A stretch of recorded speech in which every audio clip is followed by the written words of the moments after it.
los atributos de Dios deben causar temor en el hombre.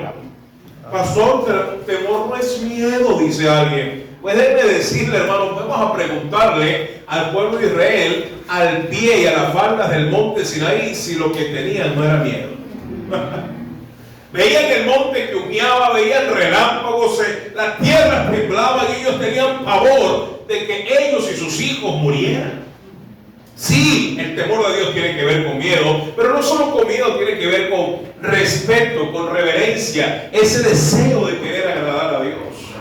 No solamente en lo público, sino también en ¿dónde? En lo privado, donde nadie puede ver, pero solo Dios puede ver. Pero cuando conocemos a Dios, Él infunde ese temor para obedecerle, para reverenciarle, para agradarle, para amarle, para honrarle en todo momento, en todo lugar, bajo cualquier circunstancia. Lo temerán por tanto los hombres. ¿Por qué hay gente que no tiene temor a Dios? Porque no conocen a quién. No conocen a Dios. No le conocen, no saben quién es Él. Tienen un Dios diseñado por su propia imaginación en su mente. No se refieren a Dios con respeto, con reverencia, ni siquiera con confianza. Podemos hablar con Dios como nuestro Padre, Abba, Padre, querido papá, y pedirle con confianza. Pero la gente que no conoce a Dios cree que tienen una familiaridad con Dios, hasta el punto que algunos usan expresiones como, no, Chuchito no me entiende, Chuito es mi pana. ¿Se han escuchado esas expresiones? Bueno, sin duda alguna, mi querido hermano, amigo, amiga, alguien que se expresa así, supuestamente de Dios, no conoce a Dios. ¿Sí? Porque el Señor no es Chuito, no es Chuchito. No, el Señor es todopoderoso y su majestad es terrible. Si tú le conocieras, no te expresarás así de Dios. ¿Sí?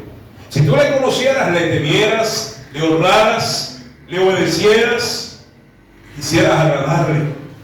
No dirías, Dios es mi pana, Dios es mi yunta. No usas las expresiones vulgares, soeces, burdas. Al contrario, dice, lo temerán por tanto los hombres. Él no estima, mire lo que dice. Lea ahí la Biblia, mire sus ojos ahí en la palabra de Dios. Él no estima a ninguno que cree en su propio corazón ser que, wow, cuánta gente en este mundo cree en su propio corazón que saben lo que están haciendo, que creen que están bien, que creen que van por la senda correcta, senda derecha. ¿Cuántos creen que no necesitan de Dios? Usted, ¿cuántas personas le hemos hablado de la palabra de Dios? No me vengas con tu religión. No me vengas con eso. No, yo tengo mi religión, tú tienes la tuya, tú respeto la tuya, tú respetas la tuya. Una falacia, puro cuchillo de cartón.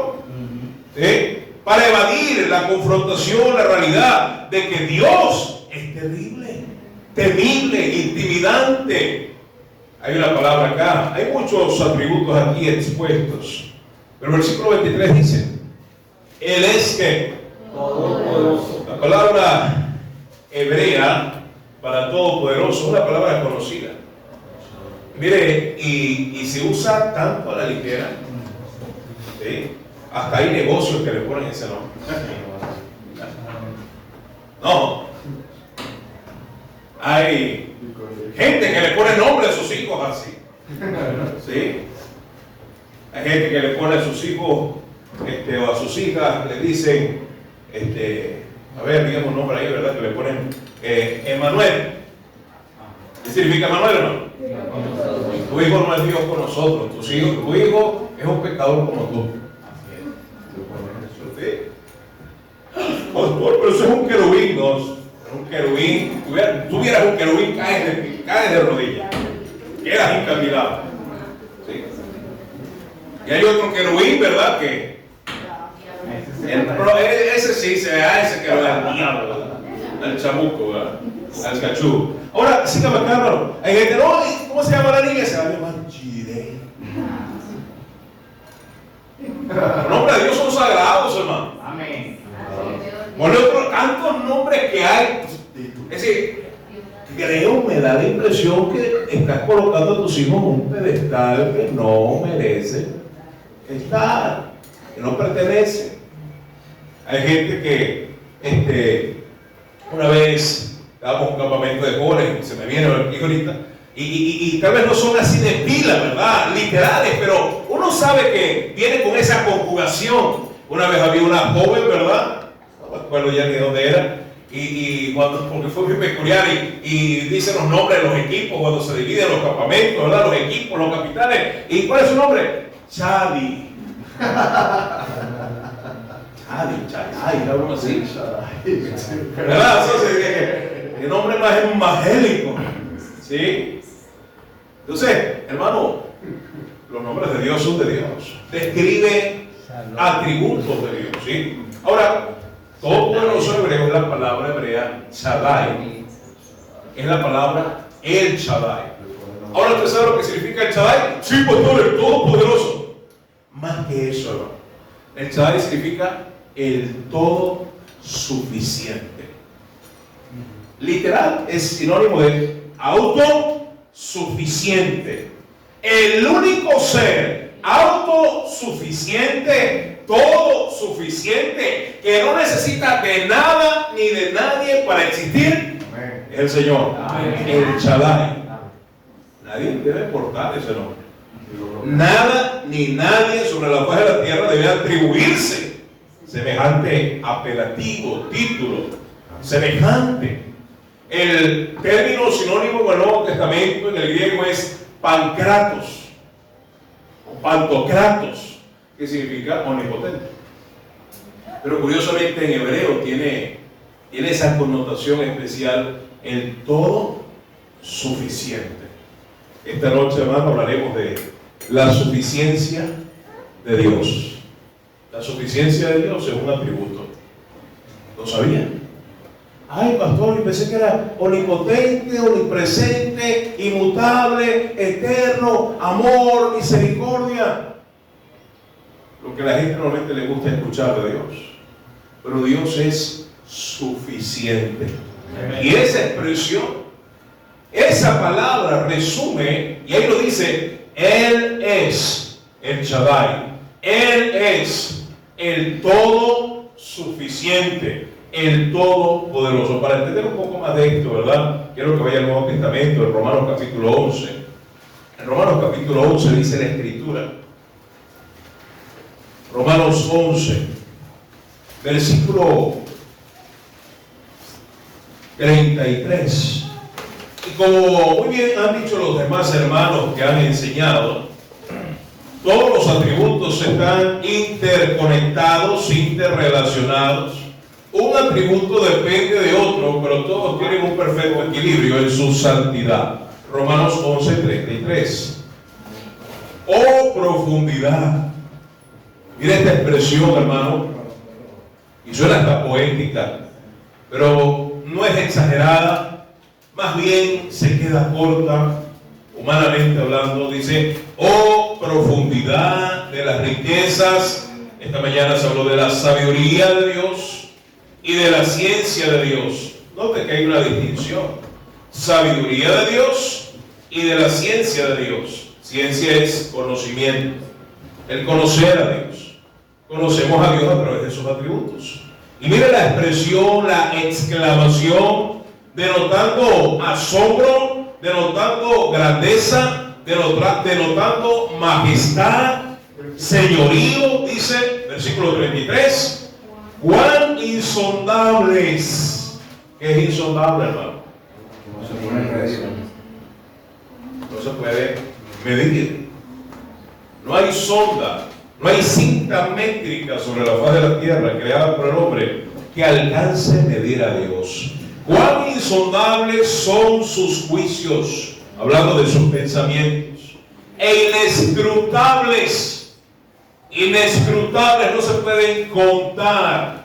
Cuando terminan las elecciones dicen, vamos a los escrutinios, vamos a contar los votos. Bueno, a Dios no se le puede contar, no se le puede medir, no se le puede calcular, no se le puede sacar raíz cuadrada, integral y derivada para descubrir y entender a Dios. No hay fórmula matemática para saber cómo es Dios. Es inescrutable, no tiene límites, es tan profundo, tan alto, tan ancho. Es lo que quiere decir esta expresión. Es inescrutable sus caminos. Versículo 34. Note dos preguntas interesantísimas, hermano. ¿Por qué? Porque ese por qué significa va a dar motivos y razones del por qué Dios es insondable, inescrutable y es profundo en sabiduría y en ciencia. Porque, y las razones las presenta como preguntas o preguntas retóricas. Ellas mismas revelan una verdad. Dice porque, número uno, ¿quién entendió la mente del Señor? Y toda pregunta demanda una respuesta. ¿Quién entendió la mente del Señor? Y yo le pregunto a usted, ¿quién? ¿Qué ser, dentro o fuera de este mundo, tiene la capacidad de comprender, de descubrir, de conocer a profundidad todos los pensamientos de Dios? ¿Habrá alguien? No hay nadie. Nadie. Usted y yo conocemos la mente del Señor parcialmente. ¿Sí? Y algunos a cuentagotas, por medidas. El mismo apóstol Pablo, hermano, lo he mencionado anteriormente, un hombre usado grandemente por Dios, y lo usamos de referencia porque ni más ni menos el Señor lo usó para escribir 13 hasta 14 libros del Nuevo Testamento. Él mismo dice en 1 Corintios 13 que lo que él enseñaba, de lo que él predicaba, lo predicaba y lo enseñaba en parte, porque en parte conozco y en parte predico. Pero llegará el día en que conoceré cara a cara, y lo que hoy conozco en parte, lo conoceré por completo, porque lo que es en parte acabará aquel día. El mismo Pablo, hermano, que a veces se sentía grande, especial, porque Dios le daba revelaciones. Y él mismo reconoce más adelante que para que esas revelaciones no le alimentasen sus delirios de grandeza, el Señor le dio un aguijón. ¿En dónde, hermano? En su carne, porque él reconoce que Dios le revelaba verdades importantes a él. Y aún así, Pablo dice, y aún así, todo este conocimiento que Dios le ha dado, sé que es en parte. Cuando da testimonio de conozco hasta el hombre, fuera del cuerpo no lo sé, o dentro del cuerpo Dios lo sabe, subió al paraíso, al tercer cielo, y vio cosas que inefables que no le es dado al hombre expresar.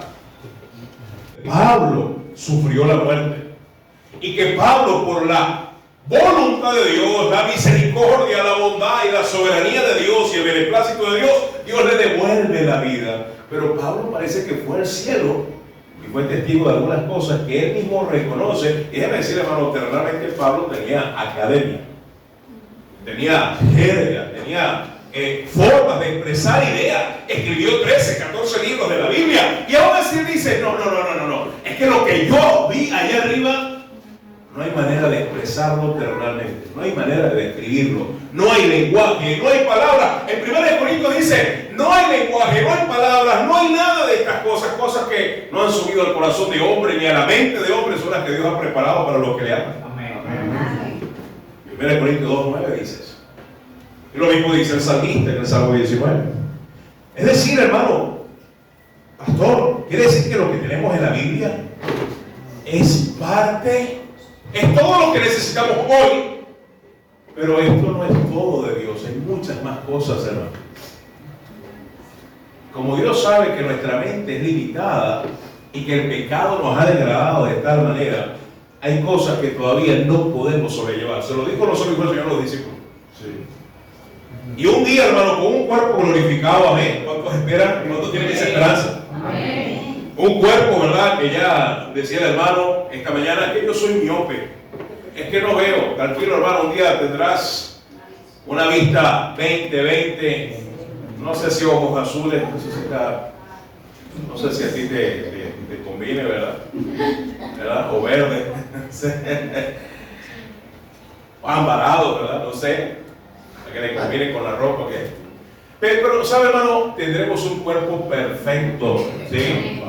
Y en ese cuerpo perfecto, mire, no, a veces yo escucho predicadores, la gente dice, cuando yo voy al cielo le voy a preguntar a Dios. No, mira, si tú eres salvo y vas a estar en la presencia de Dios, no va a haber ni preguntas. En el momento que seremos glorificados, transformados y estemos en su presencia, primera de Juan 3, 1, 2 y 3 dice que le miraremos cara a cara y seremos semejantes a Él. Al mirarle a Él, no habrá necesidad de hacer preguntas, hermano. Lo sabremos todo, lo entenderemos todo. Es como que si nos descargaran un programa, una aplicación que viene con todo el conocimiento. No, Señor, no tengo preguntas, ya entendí todo. Pablo dice, conoceré como fui conocido. Pero por ahora, hermano, en este cuerpo miserable, mortal, de carne, sin duda alguna, para nosotros Dios es inescrutable, es insondable. Y por eso la pregunta, ¿quién entendió la mente del Señor? Nadie. Mira la segunda, es más contundente. La segunda pregunta, ¿o quién fue su qué? Wow. ¿Quién fue su consejero? Es decir, ¿quién le da consejos a Dios? ¿Quién le dice a Dios lo que tiene que hacer? ¿Quién le aconseja? El Señor, ¿por qué haces eso? ¿Por qué no lo haces mejor? Es decir, ¿quién se atreve? Pastor, hay gente que se atreve. ¿Y sabe por qué? Porque no conocen a Dios. Y aquel que conozca algo de Dios sabe que no tiene con qué ni cómo de aconsejar a Dios. No somos quienes de atrevernos a decirle a Dios por qué haces y no haces, por qué no haces de tal forma y manera. Versículo 35. Siguen las preguntas. ¿O quién le dio? Note esto, hermano. ¿Se da cuenta que las preguntas van subiendo de nivel? ¿Sí? Son como que más comprometedoras. ¿O quién le dio a él qué? El contexto está hablando de sabiduría, de conocimiento y de pensamientos de la mente. Quiere decir que si mantenemos ese contexto, ¿verdad? Esa línea de pensamiento, cuando dice ¿quién le dio al primero? Podríamos interpretar, hay otras versiones que dicen ¿y quién le enseñó a él primero? Es decir, ¿será que Dios llegó a tener un maestro que le enseñó todo lo que sabe? Y eso nos lleva a esa pregunta que los necios hacen. Y este texto, hermano, es tremendo para decirnos de una manera tajante, pues que Dios no es un ser creado. Dios subsiste en sí mismo. De hecho, esa es una de las características de este tributo, de la suficiencia de Dios.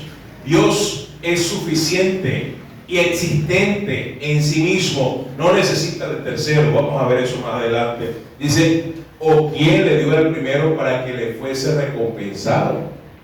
Y termina el versículo 36 diciendo, porque de él, aquí está, hermano, el mejor concepto de la suficiencia de Dios en las Escrituras. Porque de él, y por él, y para él, son, ¿qué cosa no?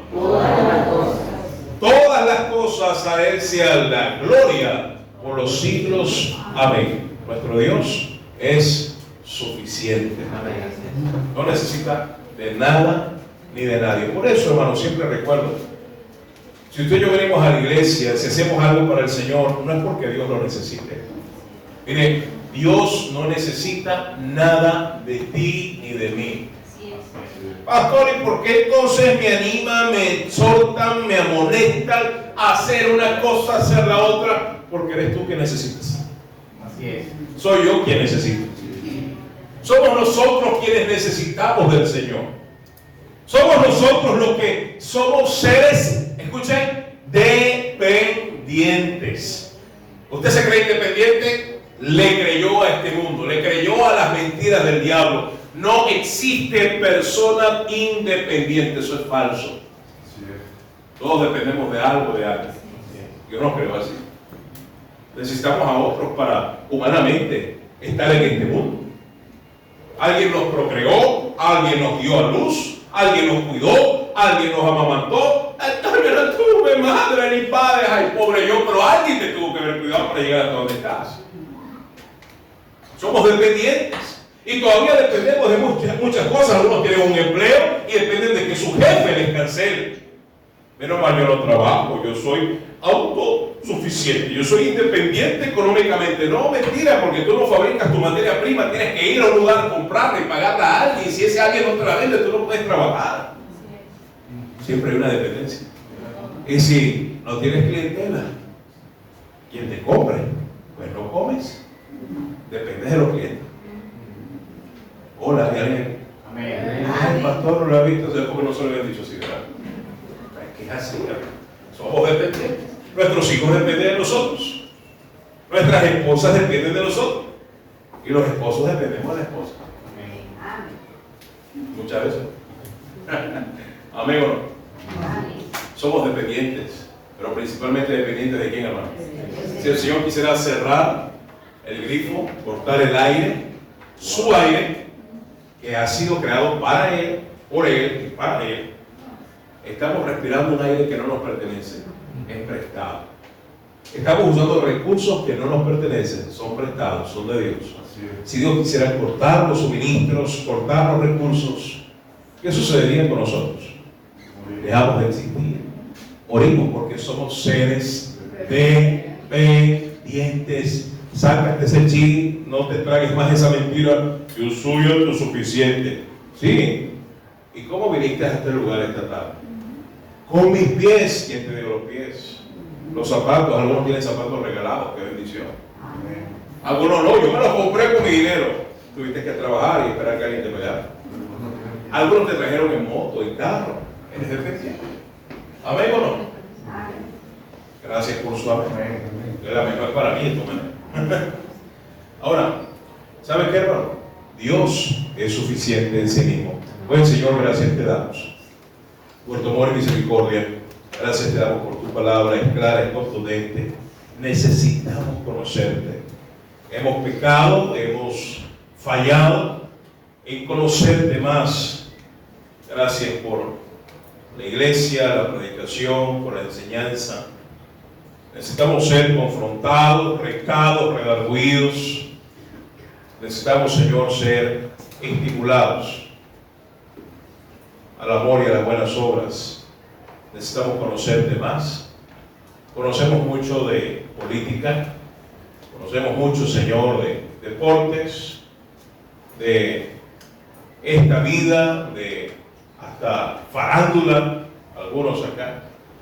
Conocemos del día a día, de la economía, de los precios. Conocemos de lo que sucede en otros países, pero si conociéramos a esa misma magnitud, te conociéramos a ti, sin duda alguna nuestras vidas no fuesen lo que son. Perdónanos, porque hemos dedicado más tiempo para conocer cosas banales, temporales, sin provecho, sin fruto, cosas inútiles de esta vida. Y lo que realmente tiene valor no lo conocemos. Y es conocerte a ti. Ayúdanos, Señor, por tu Santo Espíritu, a entender que tú eres suficiente, que solo tú bastas para nosotros.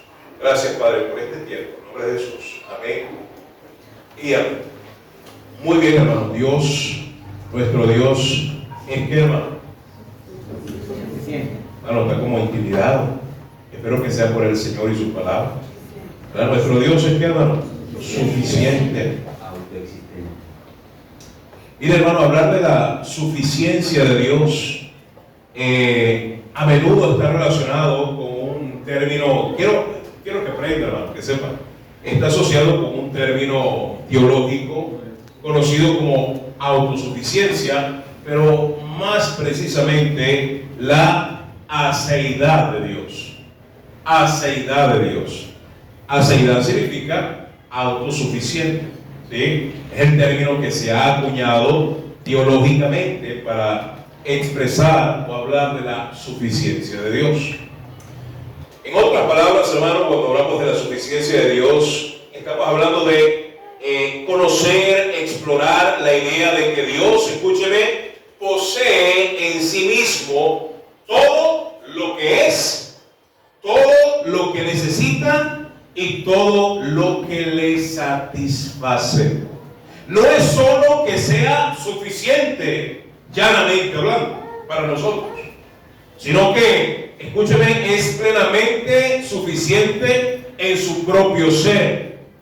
Hermano, quiero compartir con ustedes, solo hay muchas, pero 3 verdades contundentes acerca de la suficiencia, acerca de la aseidad de Dios, acerca de Él como único ser que puede bastarnos a nosotros y ser el todo de nosotros. Hay un himno que dice por allí: Jesús es mi todo.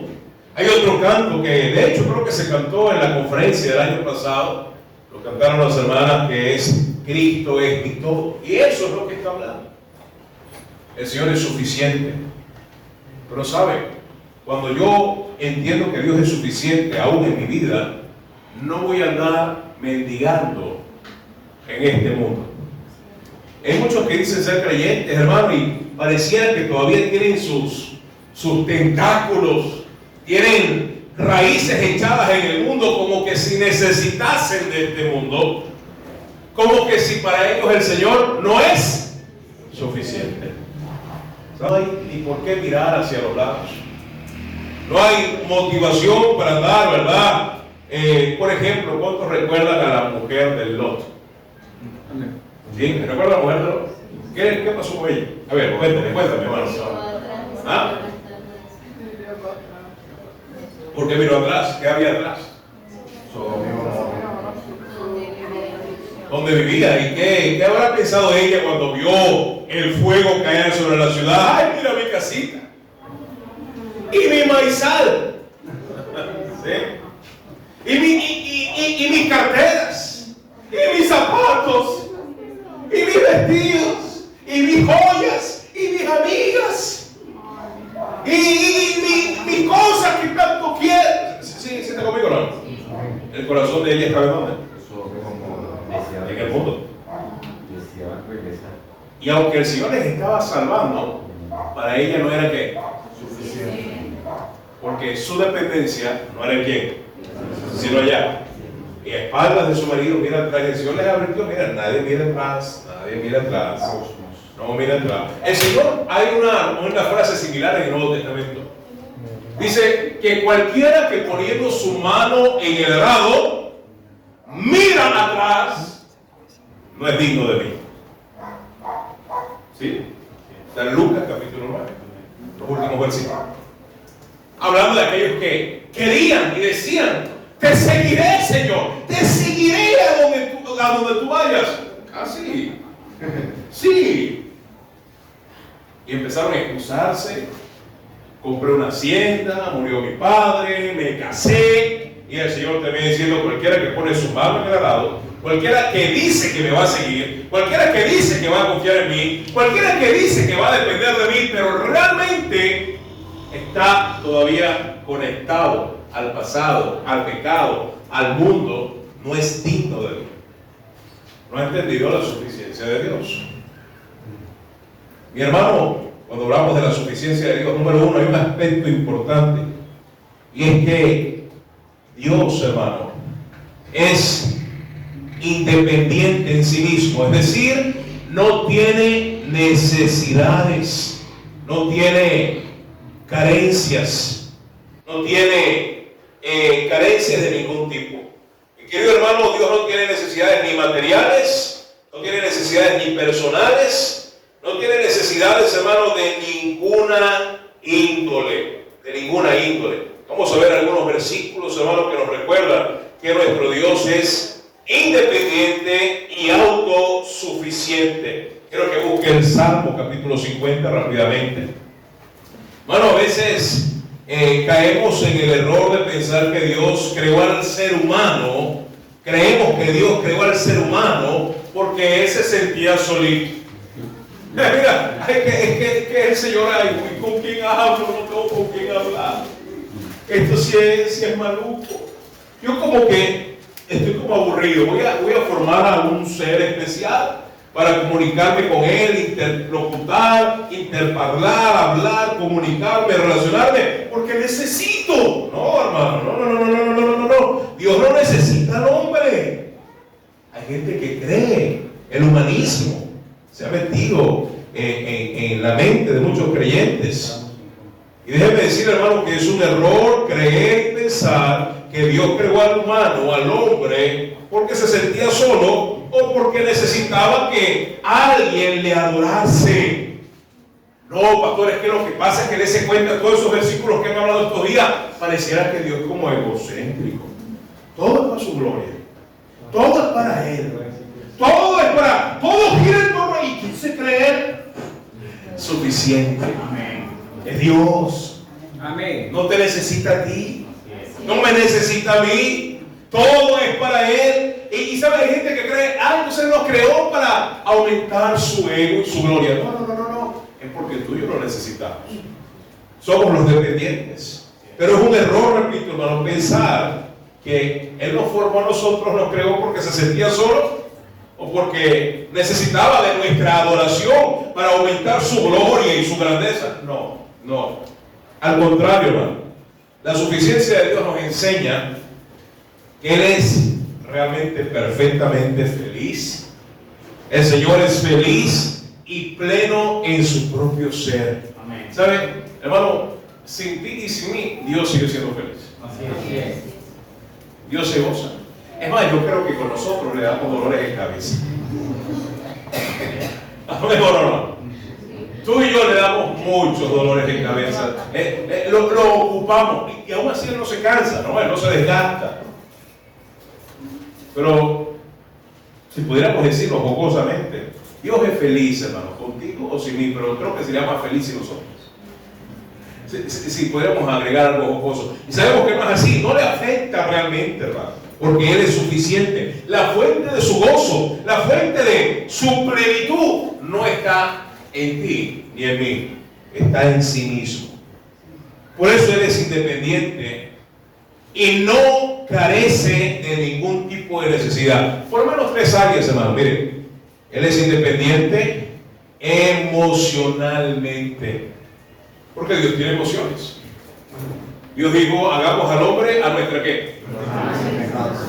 Y cuando habla de imagen, Él imprimió aspectos de Él a menor escala en el hombre. Dios ama, tenemos capacidad también de ¿qué? De amar. Amamos a nuestros seres queridos. Bueno, eso es lo que se espera, se debe ser.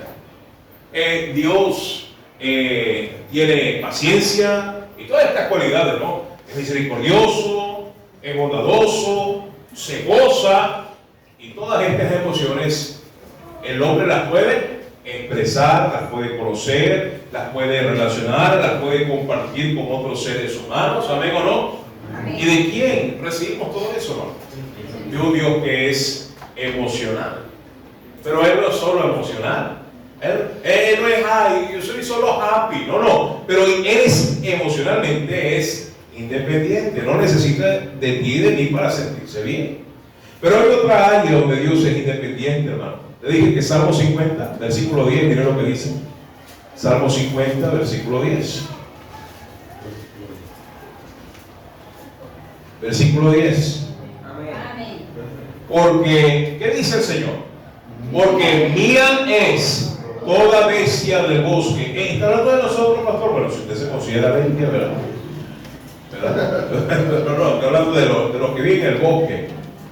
Porque mía es toda bestia del bosque y los millares de animales en los collados.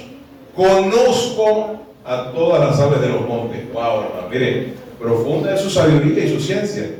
Y todo lo que se mueve en los campos me pertenece. Versículo 12. Mire, el Señor tiene sentido del humor, ¿verdad? Ahí está, hermano. Por cierto, el versículo 12 es un sarcasmo. Y la Biblia presenta, ¿sabes? Si eres sarcástico. ¿Y quién dijo que hay un problema con eso?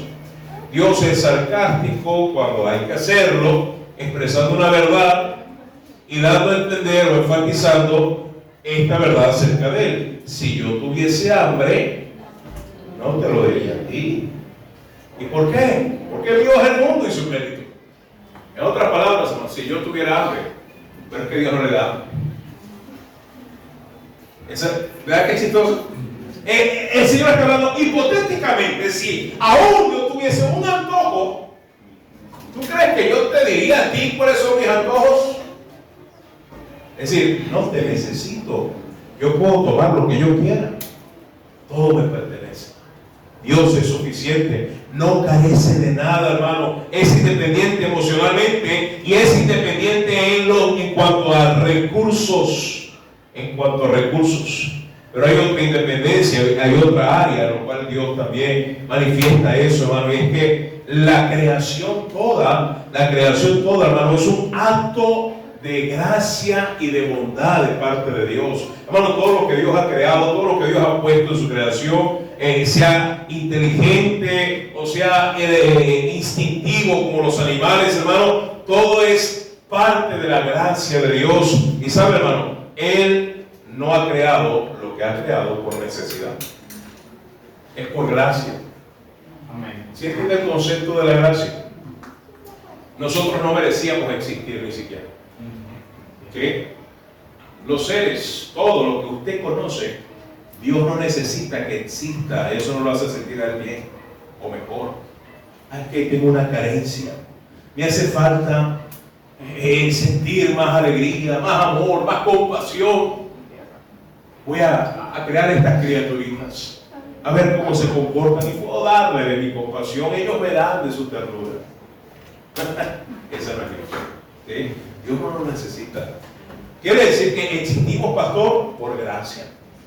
Y todo lo que ocurre es por la gracia. Siempre ha habido gracia. La gracia de Dios se ha manifestado desde el día 1 de la creación. Él no crea por necesidad, sino por un desbordamiento voluntario de amor y gracia. Amén. Qué tremendo es nuestro Dios. En otras palabras, cuando yo entiendo la suficiencia de Dios, hermano, yo voy a estar agradecido con Dios en que a pesar de que Él no me necesita, Él aún así me invita a tener comunión con Él. ¡Wow! Hermano, ¿cómo te sentirías tú si, sin ningún tinte político, cómo te sentirías tú, en verdad, honestamente, humanamente, si mañana te llega una invitación a presentarte en el despacho presidencial allá en Miraflores y tienes una cita, una invitación de la presidenta interina? Te tiene una oportunidad. No, pastor, yo no asisto. No, asiste, quién sabe, le puedes predicar, le explicarle a toda criatura. Y si viene Donald Trump, ahí sí va, ¿verdad? Les tengo una noticia, hermano. Ninguna de esta gente no le llega ni a la planta del pie al Señor. Y tú y yo hemos recibido una invitación de pasar tiempo de calidad con Dios todos los días. ¿Sí? Y no acudes. No acudimos como debemos hacerlo. ¿Verdad que sí, hermano? Hay gente, hermano, que está en un meeting político y ahí, ¿verdad?, pasa por encima de la gente con un papelito y ¡ayúdame! Y tiene ahí el Señor. Acercaos pues confiadamente a dónde, hermano, ¿a dónde? Para hallar misericordia y gracia para los oportunos, ¿qué? Socorro. No, eso es después, pastor, porque yo necesito entregar ese papel. Le lanzan un mango. Se usa más un mango, ¿verdad? Amigo, no, ¿es así o no es así, hermano? Sí. Tenemos acceso a aquel que realmente habita en la luz inaccesible. Tenemos el privilegio. ¿Sabe por qué? Por medio de Cristo, que nos abrió un camino nuevo y vivo a través del velo por su sangre. Solo los hijos de Dios tenemos ese privilegio. Aquel que no ha nacido de nuevo, dice el Señor, ¿verdad?, que no le oye. Es un desconocido. En el día del juicio el Señor dirá, a ver, repíteme tu nombre. No te conozco. Y no es que Dios no sepa quién es que no le conoce como su hijo. No le conoce como un cercano. No le conoce como alguien de su familia. Pero Señor, estuve en la iglesia. Enseñé a los más pequeños. Di ofrenda. Canté. ¡Cuán grande es Él! Ah, sí. No me digas. Pero no te recuerdo, no sé quién eres. Ponte aquí, a la izquierda. Espera tantito. Las instrucciones. Ya te vamos a decir lo que va a pasar con tu grupo. ¿Sí? Sí me sigue, hermano. Amén. Tremendo, hermano, eso. Hermano, Dios es independiente, no necesita de nada, ni de recursos, ni de emociones. Dios ha desbordado su amor y su gloria en la creación. Existimos por acto voluntario de amor y de gracia de parte del Señor. ¿Amén o no? Amén. Pero hay un segundo aspecto, hermano, importante. Dios es la fuente de su propia existencia, hermano. Mira, a diferencia de cada uno de nosotros, hermano, y de toda la creación, ya lo hemos dicho, Dios no depende para existir, Dios no depende de nadie para existir. Nadie creó a Dios, pastor. Nadie, ¿sabe? El que cae en esa trampa filosófica es una trampa filosófica interminable. Si usted intenta responder a esa necia pregunta, ¿y quién creó a Dios? Dime, si tú me dices quién creó a Dios, yo creo en tu Dios. Y si, hipotéticamente, tuviésemos el nombre de alguien que haya creado a Dios, entonces, número uno, nuestro Dios no sería Dios, no sería aquel que le creó. Pero entonces también surge la otra pregunta: ¿y quién creó a ese que creó a Dios? ¿Y quién creó a él que creó al que creó a Dios? ¿Y quién creó a aquel que es el tatarabuelo de Dios? Y el ¿cierto o no? Es un chiste, una bobada, es una necedad. ¿Y por qué el hombre, pastor, se resiste en reconocer a Dios? Porque hay necedad en su corazón, dice el salmista. Por el pecado y la necedad de su corazón, el hombre no reconoce a Dios. Pero mi querido hermano, Dios es la fuente de su propia existencia. Él es el único ser que tiene vida en sí mismo y es el origen de todo lo que hay. Vaya conmigo a la Biblia, al Evangelio de Juan, capítulo 5. Jesucristo lo mencionó. Jesucristo habló de este atributo. Juan, capítulo 5. Le dije que aquí, en Romanos 11:36, tenemos una buena definición de la suficiencia de Dios. Pero si quiere otro versículo que define bien la suficiencia de Dios de una manera muy clara, es Juan 5:26. Juan 5:26, mire lo que dice, hermano. Dice el Señor Jesús: porque como el Padre tiene vida, ¿en qué, hermano? Eso se resume. ¿Cuál es el atributo? Suficiencia. El Shaddai, el todo suficiente. Como el Padre tiene vida en sí mismo, es decir, al Padre nadie le dio vida, no un tercero, no un ajeno, no alguien de afuera, no alguien externo. Él posee vida en sí mismo, Él es autoexistente. Así también ha dado al Hijo el tener vida en sí mismo. Es decir, son semejantes en ese atributo. El Padre es suficiente, el Hijo es suficiente. Jesús es Dios. Lo que está diciendo Jesús está diciendo: mira, el Padre y yo compartimos el mismo atributo.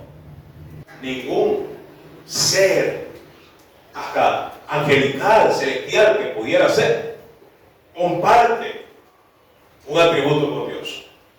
Imposible. Y este versículo, hermano, por cierto, es un versículo que demuestra la divinidad de Cristo. Y el atributo acá más central es la suficiencia de Dios. Ahora, hermano, nuestro Dios, repasamos, ¿tiene alguna necesidad material? No.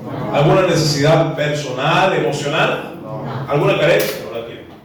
Nuestro Dios, hermano, necesita de agentes externos para existir o mantenerse en existencia y llegar hasta donde está ahorita. Pues no. ¿Saben? Los mormones, por ejemplo. Los mormones.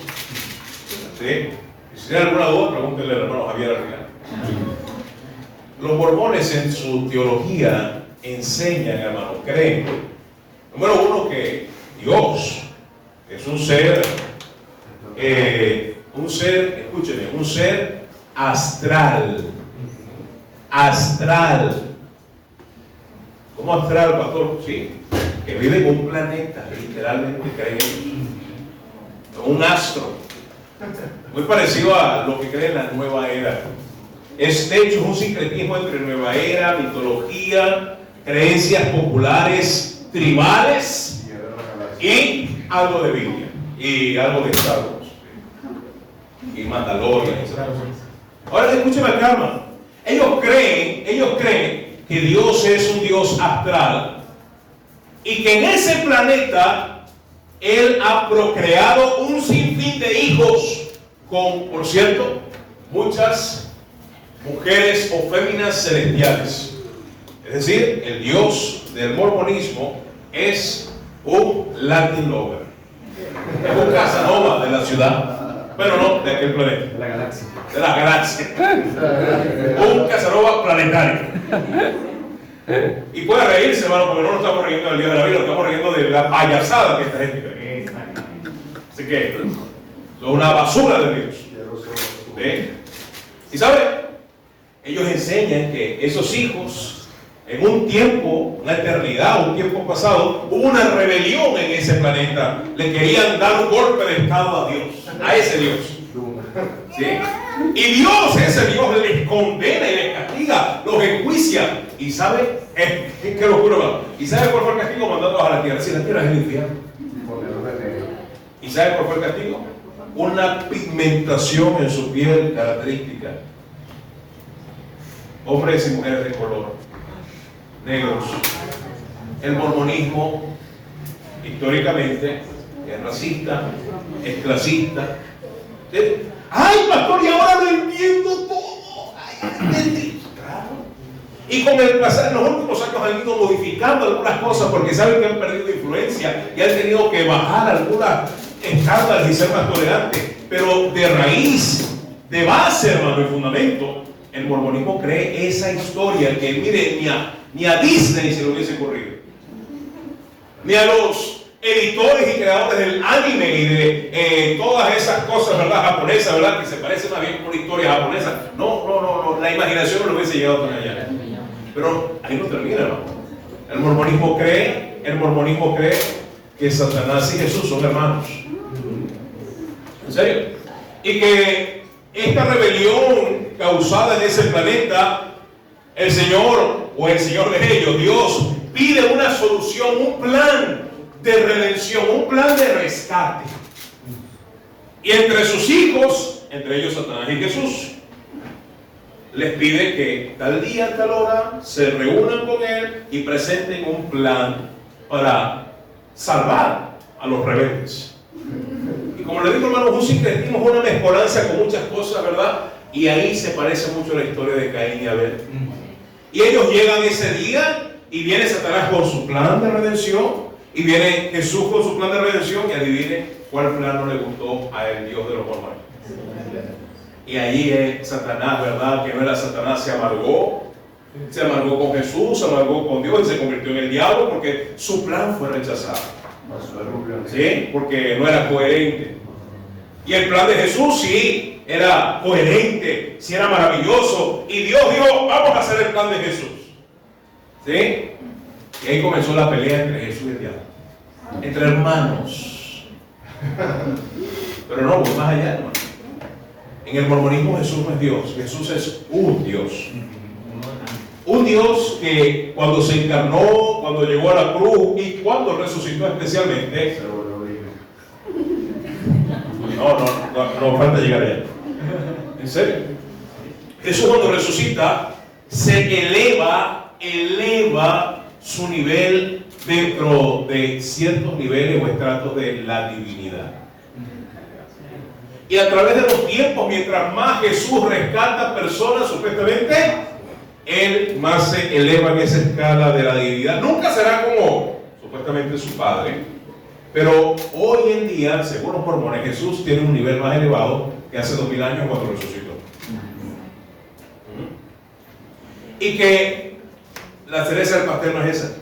Que si usted cree en ese pseudo Dios, usted un día podrá tener ese nivel de divinidad que hoy Jesús goza. Y usted va a entrar en ese proceso de escalada, de transformación, de metamorfosis espiritual.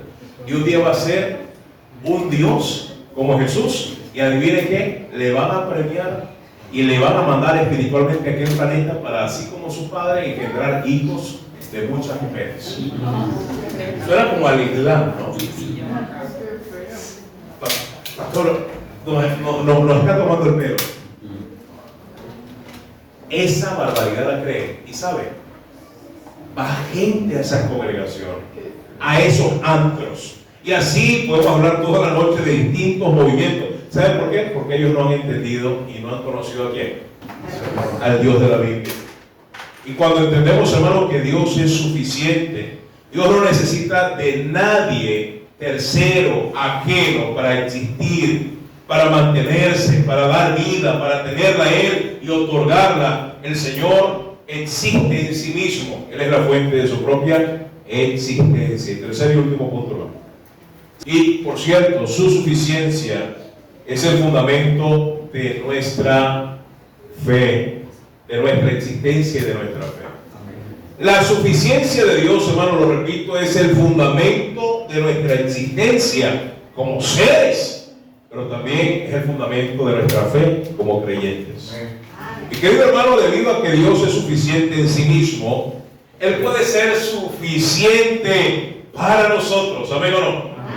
Hermano, yo espero que Dios sea suficiente para ti. No necesites de alguna muleta de este mundo para poder andar. Lamentablemente hay muchos creyentes que están necesitando de muletas de este mundo y todavía no se desprenden de cosas de este mundo, deseos de los ojos, deseos de la carne, vanagloria de la vida. Pareciera que Dios no es suficiente para ellos. Pero bueno, conocemos a Dios de cerca, en intimidad, como Abraham, Isaac, Jacob, Daniel, Job, David. Estos hombres que no eran perfectos, hermanos, tenían errores, limitaciones, batallaban con pecados como tú y como yo, pero si algo entendían y tenían claro es que Dios era suficiente. El apóstol Pablo, hermano, me recuerda, y quiero que vea esto, muy vivencial, muy práctico, 2 Corintios capítulo 12, y con esto ya vamos terminando. 2 Corintios capítulo 12. Terminando, patrocinio.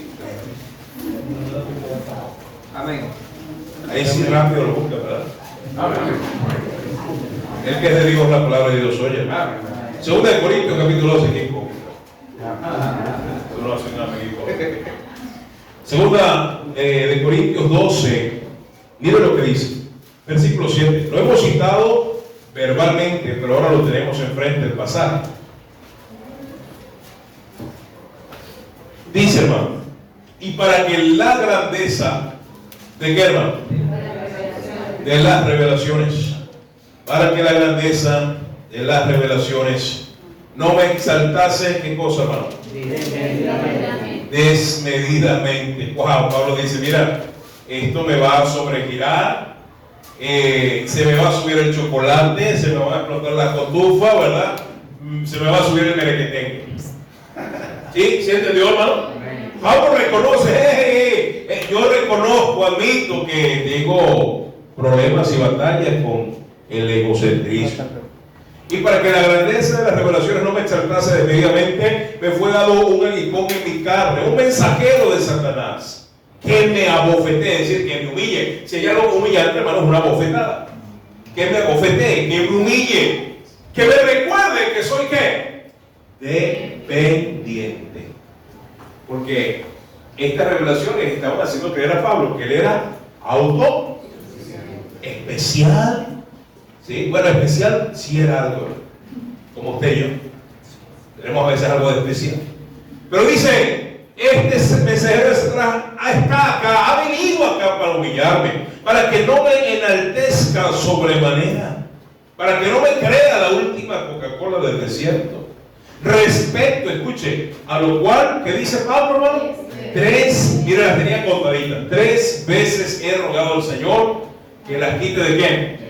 Este asunto me incomoda, este asunto me humilla, no lo quiero en mí. Señor, por favor, quítalo. Me deja ver débil, me hace vulnerable. Escucho comentarios del pasillo que me incomodan, hablan de esta debilidad, es notable, es visible. ¡Qué vergüenza, Señor! Y mire la respuesta del Señor. Leamos todo el versículo 9. Y me ha dicho, ¿qué ha dicho, hermano? Bástate mi qué. Deténgase, hierro. Bástate mi gracia. ¿Qué significa bástate? Conmigo tienes. Y si usted quiere verlo hasta de una manera más coloquial, cádatela. Pero realmente no es cádatela, es Pablo, conmigo no te es suficiente. Necesitas tener algo que te satisfaga. Te ves al espejo y dice, no me gusta esta nariz, Señor. ¿Será que me ayudas a operármela? Y el Señor le responde, bástate mi gracia. ¿O acaso una nariz perfilada, refinada es la fuente de tu gozo y satisfacción? Ay, Señor, pero voy a hacer un atentado a los hermanos con estos botones. Para el pico. Eso no es mi culpa. Bástate mi gracia. Ay, y usted cree que chiste, pero hasta las hermanas andan en esa vuelta. Ay. ¿Sí? Ay, Señor, yo no sé si estaría bien una cirugía, una lipoescultura. No das a misiones, no inviertes en la obra de Dios y quieres parapetearte el pellejo. ¿Sabes qué dice el Señor? ¿Qué dice el Señor? ¿Sabes qué está diciendo? Yo soy suficiente, no necesitas más.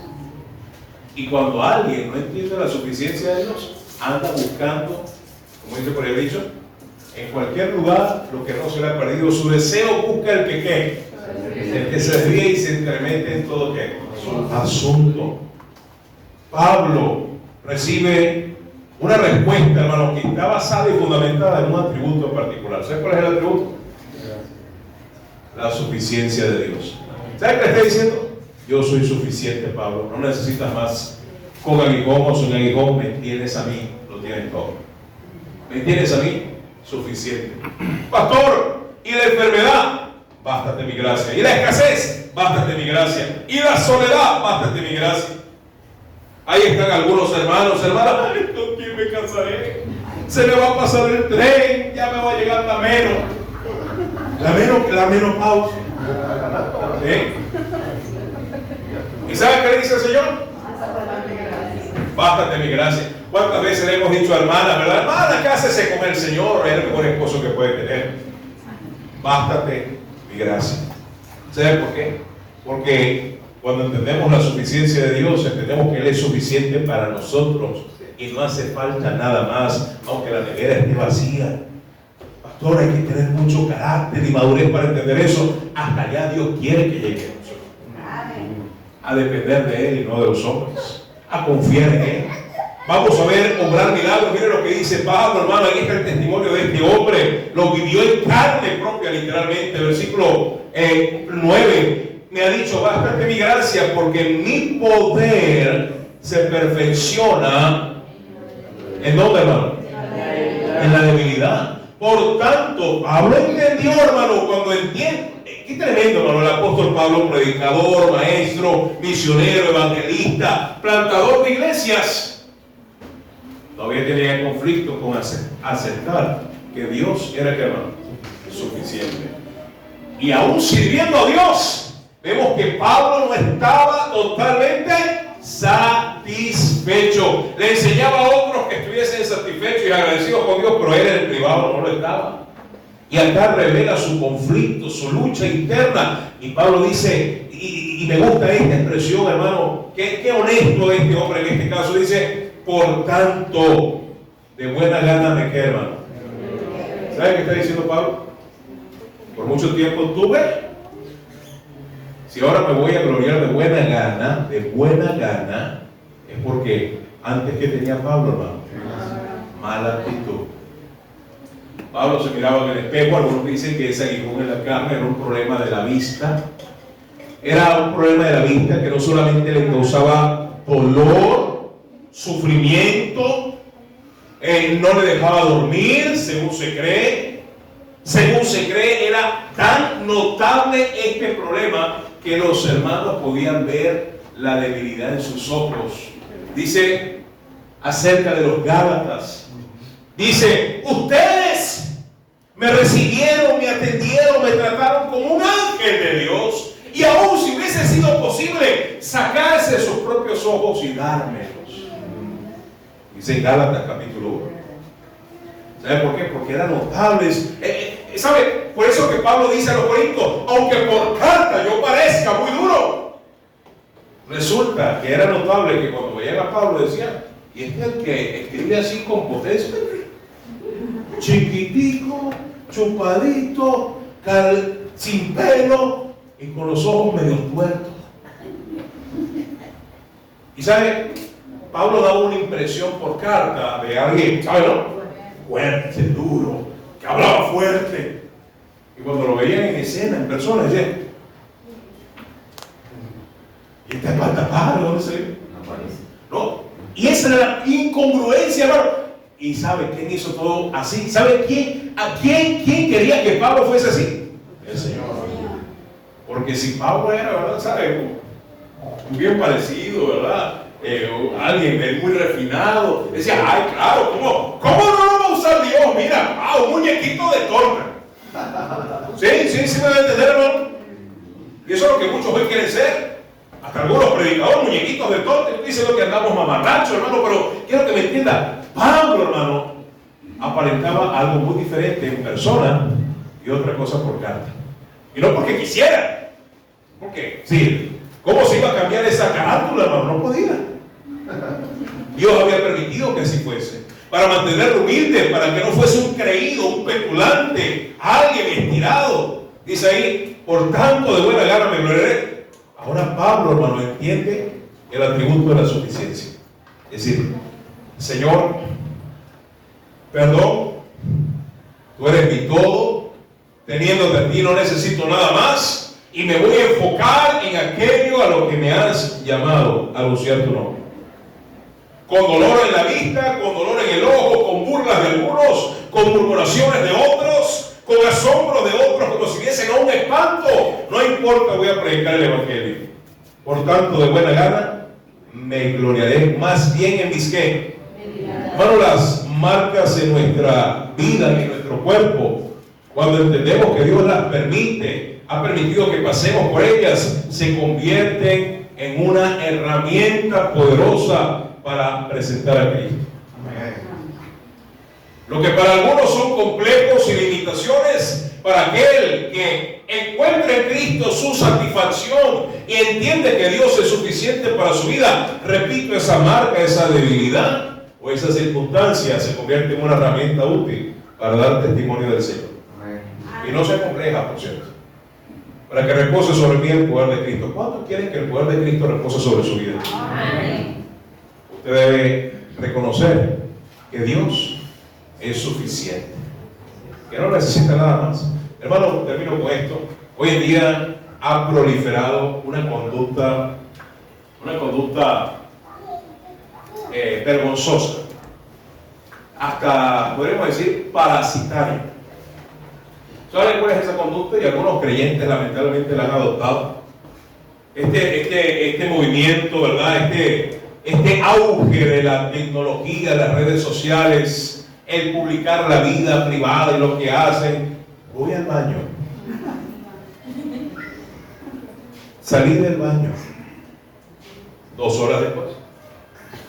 Voy a comer, estoy cocinando y ¿sabe? Y todo lo publican.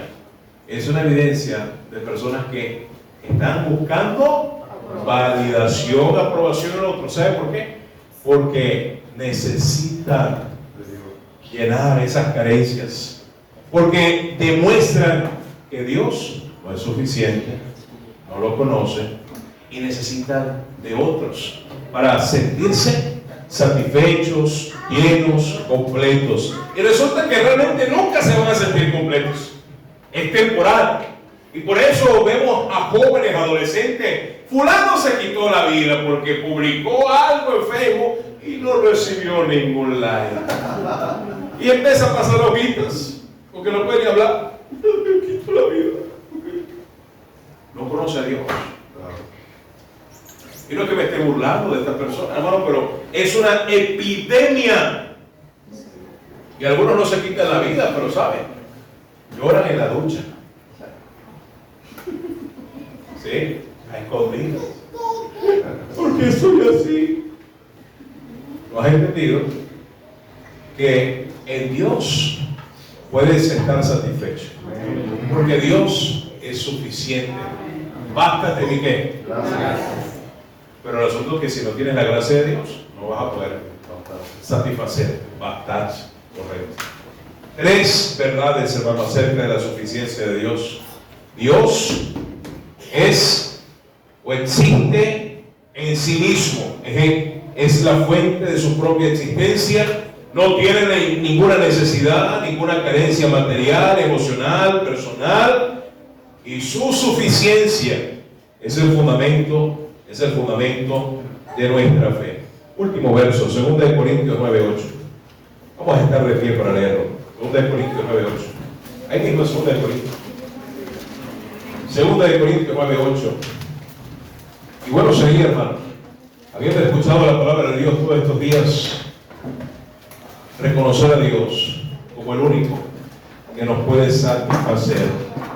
Mira, hay tantos versículos.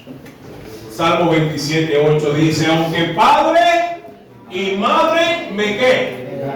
Aunque padre y ¿qué, hermano? Madre me dejaran, con todo ¿qué? Con todo Jehová me recogerá. ¿Sabe, pastor? ¿Un padre y una madre no van a...? Sí, claro que sí. Y está diciendo, hermano, que aún los seres más cercanos de la persona, de una persona, si aún ellos nos abandonan, Dios no nos abandona. Dios es suficiente. ¿Se dan cuenta que la suficiencia de Dios está en muchas partes de la Biblia? Ay, yo he leído muchas veces ese versículo, pastor. Sí, aunque padre y madre me dejaran, con todo el Señor me recibe. Y ahora en 2 Corintios 9, le dije 8, ¿verdad? Mira lo que dice. Leamos todos juntos el verso 8.